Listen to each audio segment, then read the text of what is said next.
Okay, you want to create your own brushes. So I'm gonna show you my own process to create the kind of simple brushes, nothing really special, but something like I personalize the way I want. But if I'm showing you the process, you'll be able to personalize it to adjust the brush the way you want. Alright, so here I'm gonna just grab the brush here, brush tool. I'm gonna change here, brush tool. By the way, you can also use image. Actually, let me show you how to use with the image. Look, here I found on Pixabay. Now, of course, you can take some of this here, and I'm going to show you how you can do it from this artist. So this is free to download. You can see here content license if you want to use them as well, but we can obviously customize all of this. So now what you're gonna do, we can actually save. Actually, let's save it. And now I'm gonna move this here. Well, I see that is so let's try again. So I'm gonna select this, move this here,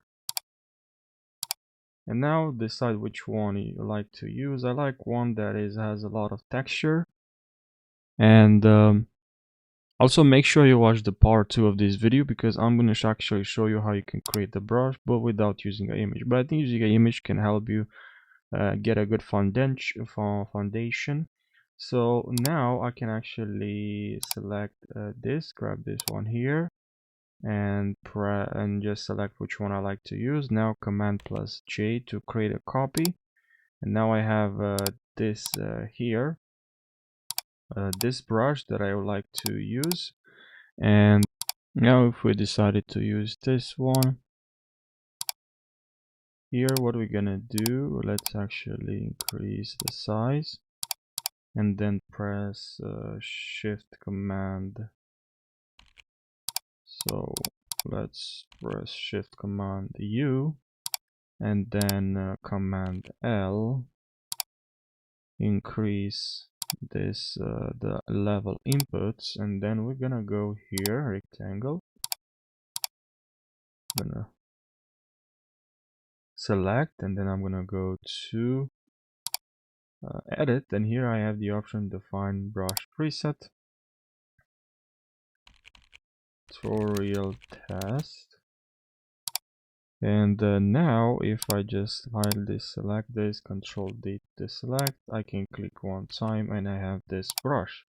But that's not enough. As you can see, I have the brush here. I can click one time.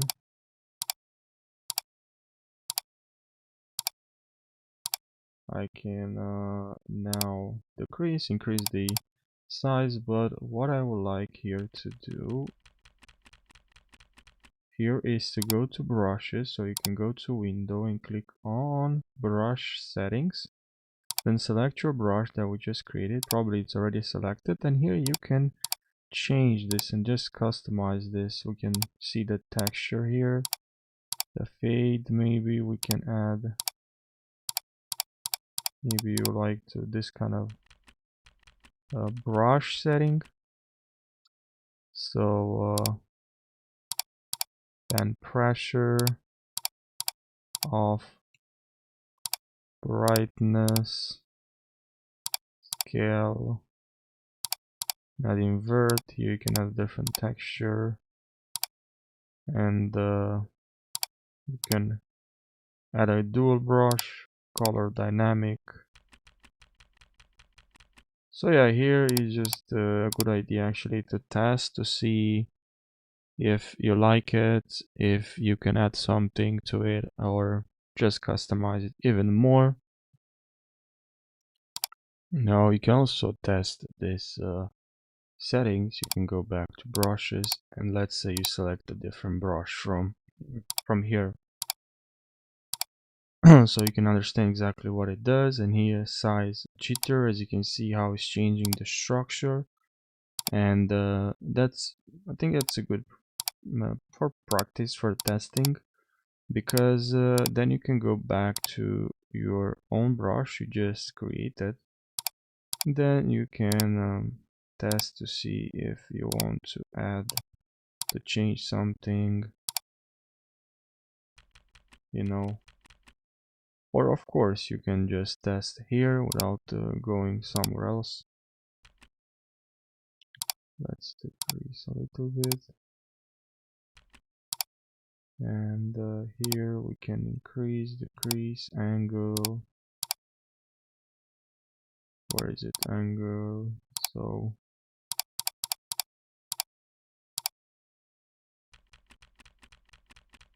something like this. Roughness, if you want to add the roughness. Okay, minimum roughness, fade. Now more options here. Count jitter, texture. I don't like this texture here.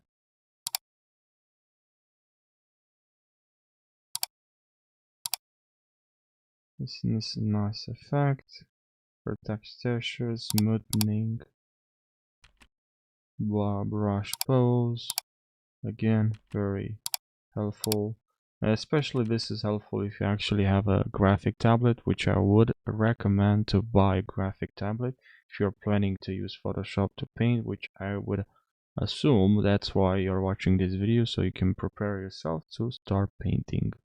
Start using Photoshop to paint, to draw.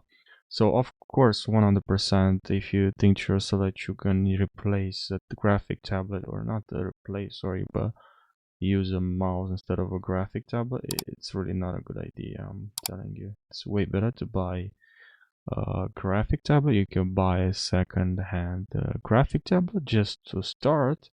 I think it's worth it, only if you're like a professional, which I don't mean. If you are, of course you can buy one that is good Wacom tablet, but if you're just starting out, you can buy a second-hand tablet. Anyways, I hope you found this helpful. If you have more questions about Photoshop, let me know in the comment section. Thanks for watching, and take care.